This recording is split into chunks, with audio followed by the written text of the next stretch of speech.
Hey fam, welcome back to my channel. Thank you so much for the love that you're showing me. Thank you so much for the support. So today we're going to do something different. We have a guest.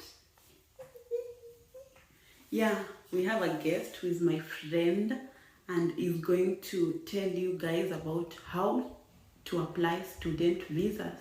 So I'm going to do a series of how to apply different types of visas, and I'm starting with the student visas.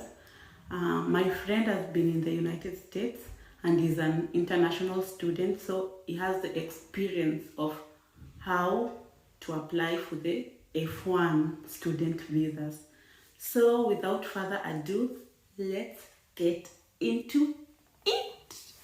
And don't forget to subscribe, don't forget to share, don't forget to tell your friends. I know most of you want to come. Okay, not most of you, but some of you may want to come and to study here, whether undergraduate, master's, PhD, and this video is for you. So you can introduce yourself, All right.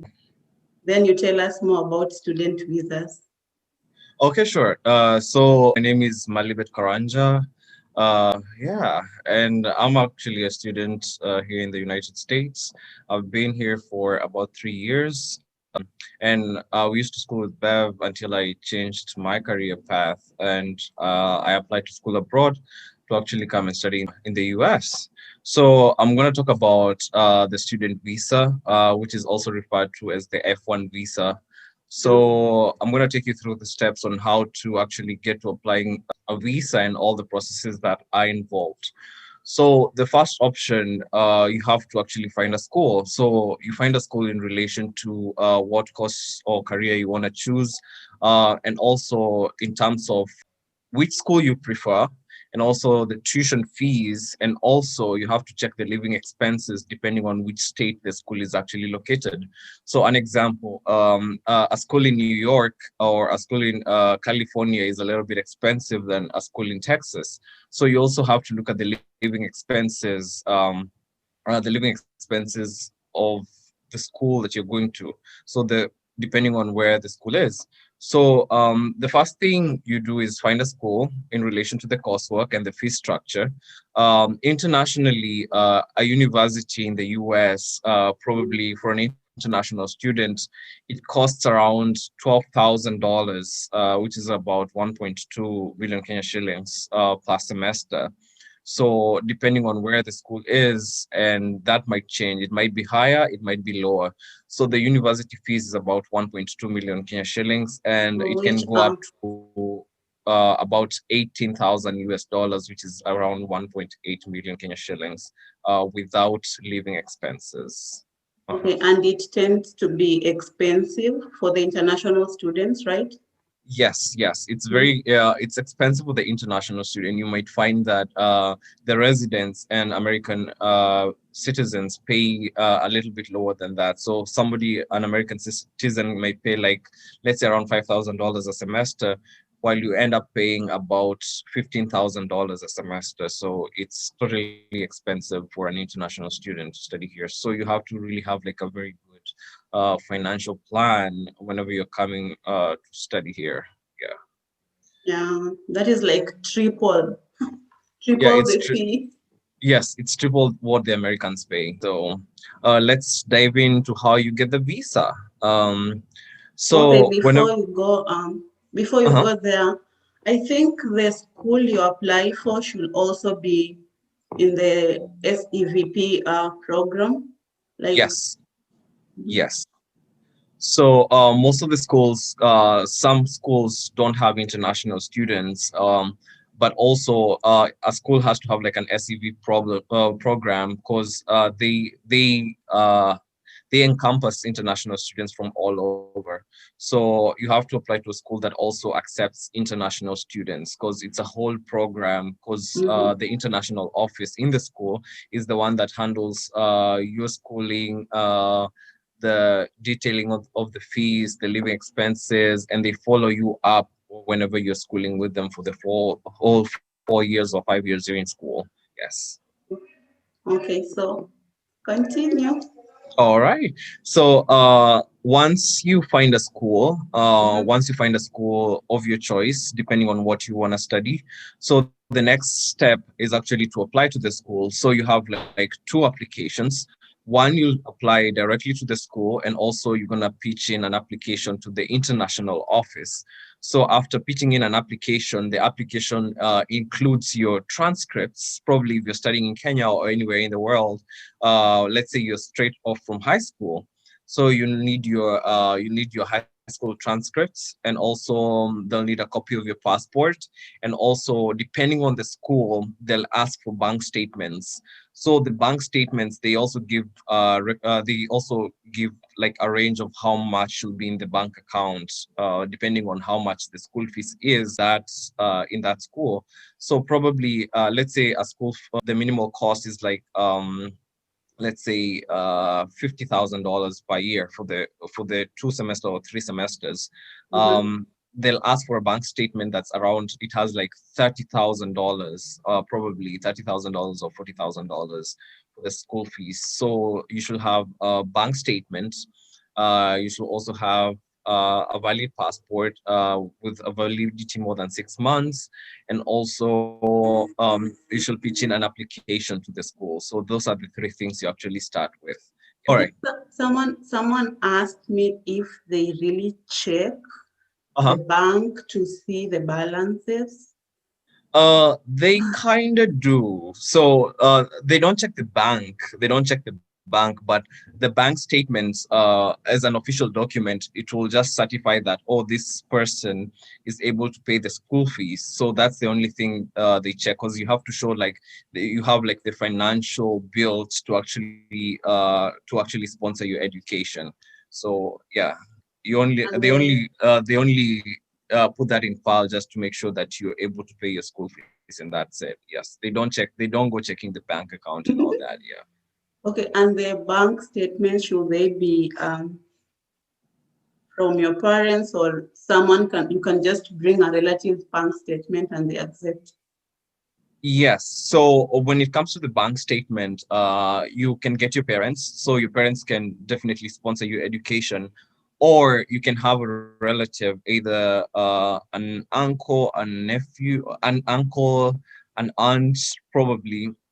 And then whatever they do, they sign an affidavit of support, just to say that they're gonna be paying your school fees for the rest of your schooling period. Even if it's your parents, as long Mm. it's not you paying the school fees, your parents have to sign an affidavit to say that they're the ones who are paying your school fees and all that. So what next now? So whenever you pitch in your application to the university, when you have the bank statement, your passport, and your school application, once they accept you, they're gonna give you an offer letter. So an offer letter, it has like a number we call the service fee. So once you pay the service fee is kind of, it's a number that tracks it's like an immigration number. So it tracks your progress either in school, when you're traveling out, like that's like your identification number. So they give you a service fee which costs around you pay like 20,000 Kenya shillings Mhm. for the service fee to get the service number. So after you pay the service fee and you forward it back to the school issues a document we call the I-20. So the I-20 is like the official school document to show that you're admitted to a school, and it shows the school admission, what you're going to study, and and actually shows that the period you're actually going to study. So an I-20 will show the service fee, and then it will show the service number. It also show the I-20 identification number. So which you actually use to go to the embassy for your appointment. So after you get the I-20, they'll mail it to you to your home country, and you can go ahead and apply for your student visa. So that's the second step, getting your service number and your I-20 delivered to you. Before you continue, I'd Mhm. like to recap. So you start by um, applying for the course you want in the Yes. specific university that you want to apply the course to. Yes. Then the university, they'll Yes. accept you. Hmm. Then after that, you have to register for the Yes. registry. I think Yes. it is an abbreviation of Student and Exchange Visitor Information System, Yes. something like that. Yes. So Yes. you register for that. Then Yes. they'll send you the 120 form. Yes. Yes. Okay. Yes. So after they send you that, then it means you're now ready to apply for your student visa, right? Yes, exactly. Okay. So the next step to apply for your student visa. So the visa category for a student is called the F1. So the F1 visa, you'll need your I-20, your school documents, your bank statements, like all that. So when you're applying for your student visa. So and actually getting a student visa, it's like the wait period, you can actually get it within like 10 days whenever you apply for an appointment. They actually give priority to students if you like your start date at the school is actually closer, so they'll give you a priority. You can have like an earlier appointment for your visa. So on the visa interview, so once you apply for your visa, they'll give you an interview, and then there's the day of the interview. So whatever goes on the day of the interview, they ask very simple questions. So you give them your bank statements, you also give them your passport. So the only thing they'll ask is where are you going to school, what are you going to study, who's paying for your school fees. Those are kind of the very basic things about your school process. They're very easy to answer. So after that, if you're very competent, because we've had people who have been rejected, like student visas have been rejected or revoked.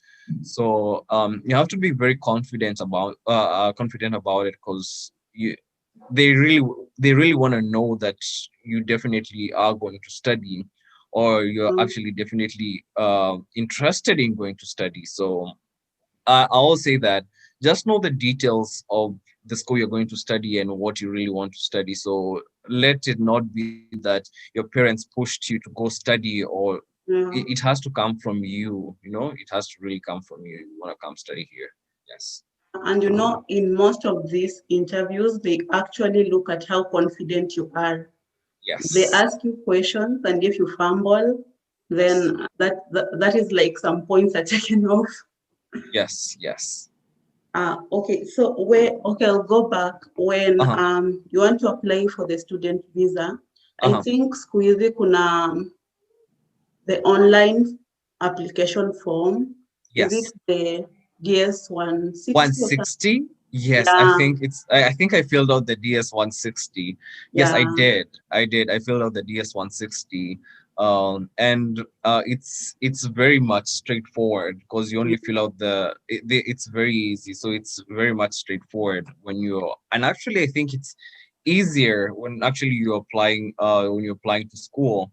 Like it's very much straightforward for the DS 160. Yes. Yeah, but also whenever you get your I-20, the school is gonna give you like a whole guideline of what next. So the school will send you a pamphlet of where you are with your progress and what is needed next to actually apply for your visa and all that. They're very helpful. The international office is very helpful whenever you're actually applying for your visas. Okay, so you apply the DS 160, then you book Yes. an interview. Then Yes. now on the day of the interview, remember that Uh-huh. the first thing you have to do is to be confident. Could you just recap on the documents that are required on the day of the interview? Oh, yes. So on the day of the interview, you'll go with your interview confirmation form, and then also you'll need your I-20. Also, you'll have bank statements. So, and they'll usually ask you in the interview who's paying for your school. So they'll go to an extent of asking whoever is paying for your school, like, what do they actually do for a living? Yes.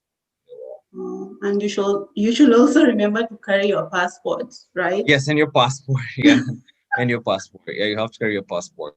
Yes. Well, let me look at some of the questions that are related to the student All visa. right. All right. People send questions. Okay, Um, sure. We can go through them. Okay, someone asked, how Mhm. frequent should someone renew their visas? So I got my visa is if you're in Kenya, this whenever I was getting my school visa is like 5 years. So I was given a 5-year visa, so I can travel back and forth. I normally travel back and forth over the holidays to go home. So you're given a visa for 5 years. So if you haven't completed your schooling whenever the 5 years is actually done, you can actually apply. You can actually apply for a new visa. You can travel back home and apply for a new visa, which is still fine. But also, I don't know if they're gonna change the rule. If my visa expires right now and I haven't finished my study. So I can still continue studying as long as my I-20 is valid. Okay, but it is possible to renew the visa. Yes, it's very possible. Someone asked, how much does it cost to get a visa? I think it's around the time I was applying, it was around 14,000 Kenya shillings. I think 14. so. I'm not sure. I think it was around 14,000. Okay. And then how long does the process take? I think Do you it can take remember us. when you started like applying for the school and when you are called? Yes. Okay, you Yes, can I share. actually started applying to the school end of February, Mhm. and I flew out in May, like early May. So it takes like a month. So whenever you have your documents ready and apply directly to the school, so like it's very fast. They do things very fast. They'll get your I-20 ready in about 3 business days. Okay. So you came here in May and your classes were starting when? Yeah, they started in May. So I applied for the summer semester. So I came on around the 9th and my classes were starting like around the 17th of May. Yes. Okay. So like Yeah. the only costs we've seen is for the 20,000 to apply for the savings and And the visa. the visa is around 14,000. Yes. Wait, I remember when I was applying for my visa, they required medical checkup. Do you also do the Yes. medical checkup? No, we don't do the international students. We don't do medical checkups. I'm sure someone will want to know how did you get your apartment? Did you have someone to host you? What if Uh-huh. you don't have someone to host you? Uh-huh. What do you So do? yeah, so the thing is that whenever I was coming to school, I went directly and stayed in the school dormitories, like the school dorms. So they have that option for international students. They'll ask you if you have accommodation. So I would advise you stay in the school first. Once you stay in the school first, and then let's say after the first semester, you can move out. Yes. Okay. And then do the F1 still apply to the master students and the postgraduate students? Yes, yes. So the So, F1 visa applies to masters and also for the PhD students. They'll still get an F1 visa, yes. okay. Mhm. And then now, if it applies to that, what if someone has a family and they want their family to join them? Also, whatever I've seen, I've had friends who actually have spouses and kids. So whatever they do, when the F1 visa is issued to the let's say the wife is coming to travel, like because I've seen a lady who has a whole her family, she has kids and her husband also, but she came to study. So whatever they did, they'll also give the husband and the kids a visa in and it was in condition to her F1 visa. They have to also apply to the Yes, school. yes, yes, Then, but now they will not pay for the SEVI registration fee. yes, exactly. So, Bobby, All thank you right, so much. Thank you for all right, sparing not a your problem. time, and I Oh, really sure, not a problem. appreciate. Okay, thank you so much. So, people, you can get to your American dreams. It's pretty easy so long as you have all the documents Yes, in that's true. place Yeah, that's and really true. money. Yes, and money. Well, I hope you all enjoyed. I hope you all have gotten knowledge of how you can be able to come to the United States. as students. In case you have any questions, kindly comment down below. I'll answer all the questions. I'll let Moses answer the questions. And if you need more guests in our channel, kindly comment below, because I have several friends who are in the United States and they are ready to share the experience. Very soon I will have another guest. She's my friend and she'll also be talking about a certain type of visa. So subscribe, hit the notification bell, tell me if you loved this video, tell me how you feel about the video, and tell me if we can get more visitors to tell us more information about things. Thank you so much. God bless you. Bye.